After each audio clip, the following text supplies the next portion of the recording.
आपल्या या आंदोलनाचं जे नियोजन आहे ते अतिशय अल्प काळामध्ये केलं। एकंदरीत जे काही आपले सर्व संघटनांचे पदाधिकारी आहेत, सर्व शिक्षक आमदार आहेत, ज्या पद्धतीने पाठपुरावा करतायत आणि हा पाठपुरावा करत असताना आतापर्यंत ज्या घडामोडी झाल्या त्या घडामोडीला अनुसरून आपण विभागीय स्तरावर किंवा शिक्षणाधिकारी कार्यालयावर या आंदोलनाचं नियोजन आपण करत आहोत। आमचे आदरणीय आमचे मार्गदर्शक भांबरे सर यांच्याशी माझी चर्चा झाली आणि आम्ही ठरवलं की एक दिवसीय आंदोलन करून एकदा शासनाचं नियोजन कोणत्या प्रकारचं आहे हे आपण बघूया आणि त्यानंतर पुढच्या आंदोलनाची दिशा ठरवूया। हे सांगण्याचं कारण असं आहे की शासन ज्या पद्धतीने चालढकल अधिवेशनापासून करतंय यामध्ये अनेक प्रकारच्या शंका उपस्थित होतात। आपला कोणत्याही शासनावर आपला विश्वास नाही, म्हणजे कोणतंही असो। आपल्याला जे प्रथम प्राधान्य जे असेल ते आपलं आहे 100% माझ्या महाराष्ट्रातील अंशतः अनुदानित शिक्षकांना, प्राथमिक असेल, माध्यमिक असेल किंवा उच्च माध्यमिक असेल, यांना 100% अनुदान मिळणं ही आपली पहिली प्रायोरिटी आहे। मी या आपल्या नाशिक जिल्ह्याच्या बाबतीमध्ये अतिशय अभिमानाने सांगतो की जरी संघटना वेगळ्या असेल परंतु ज्या ज्या वेळेस प्रश्न निर्माण झालेला आहे त्या वेळेस सर्व संघटनांचे पदाधिकारी एकत्र येऊन या प्रश्नाला वाचा फोडण्याचं काम आतापर्यंत या नाशिक जिल्ह्याने केलेलं आहे। या नाशिक जिल्ह्यामध्ये मग ते आझाद मैदानावरचा असेल किंवा विभागीय स्तरावरचा असेल, ज्या ज्या वेळेस शिक्षकांची गरज पडली त्यावेळेस आपल्या पूर्ण विभागातून सर्व शिक्षक या आझाद मैदानावर पण उपस्थित राहतात। नाशिकचं आंदोलन असेल तिथेही उपस्थित राहतात, नागपूर असेल किंवा संभाजीनगर असेल, ज्या ज्या ठिकाणी आंदोलनं झाली त्या त्या ठिकाणी आपण हजर राहत आलेलो आहोत। या आपल्या नाशिक जिल्ह्याचं एक वैभव आहे। एका विचारावर जाणारे सगळे शिक्षक आहेत, मी आतापर्यंत अनुभवलेलं आहे। मग आपण या एकजुटीचा फायदा आपल्याला येणाऱ्या काळामध्ये करून घ्यायचा आहे।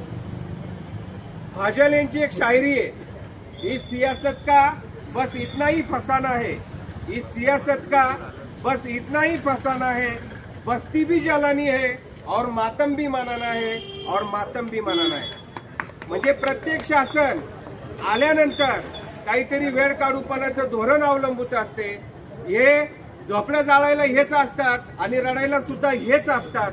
हे आपण प्रामुख्याने आपल्या अनुदानाच्या बाबतीमध्ये आपण बघत आलेलो आहोत।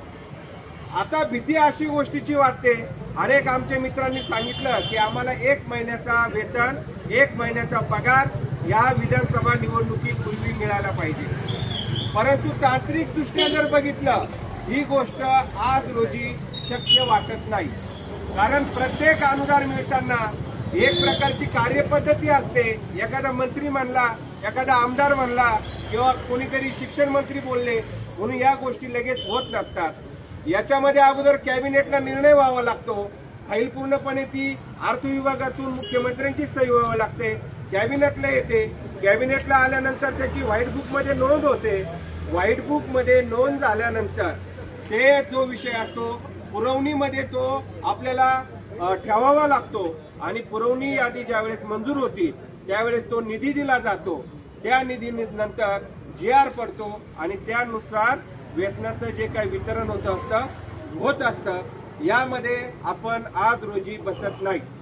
आपल्याला फक्त शिक्षण मंत्र्यांनी घोषणा करून दिलेली आहे की आम्ही तुम्हाला वाढीव टप्पा अनुदान देणार आहोत, आम्हाला मान्य। कारण ज्या ज्या वेळेस या शिक्षण मंत्र्यांनी प्रत्येक वेळेस आपल्याला अनुदान दिलेलं आहे, या शिक्षण मंत्र्यांवर, या मुख्यमंत्र्यांवर आमचा विश्वास आहे, हे सर्व निश्चित आहे।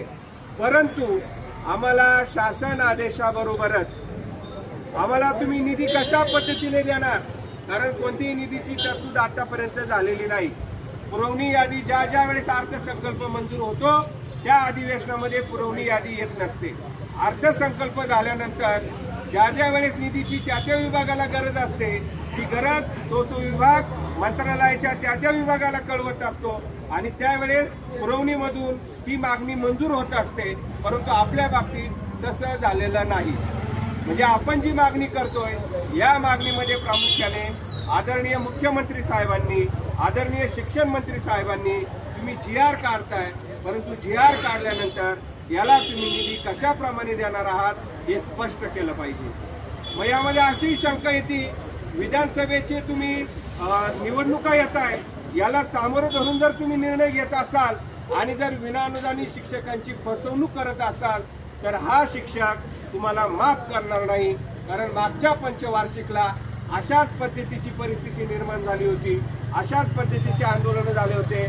आदरणीय मुख्यमंत्री आपले फडणवीस साहेब यांनी GR काढून दिला आणि GR काढून दिल्यानंतर कोणत्याही प्रकारचा निधी नव्हता आणि नंतर पंचवार्षिक नंतर त्यांच्यामध्ये राजकीय ज्या घडामोडी झाल्या, इतर 3 पक्ष एकत्र येऊन त्यांनी सत्ता स्थापन केली आणि त्यावेळेस आदरणीय थोरात साहेब हे शिक्षण मंत्री म्हणून नागपूरच्या अधिवेशनामध्ये नेमले गेले आणि त्यांनी त्या GR मध्ये फक्त एका ओळीचा उल्लेख हे करत त्यामध्ये परत तपासण्या लावल्या आणि आपल्यातले 10 ते 11 हजार शिक्षक हे त्रुटीमध्ये गेलेले आहेत।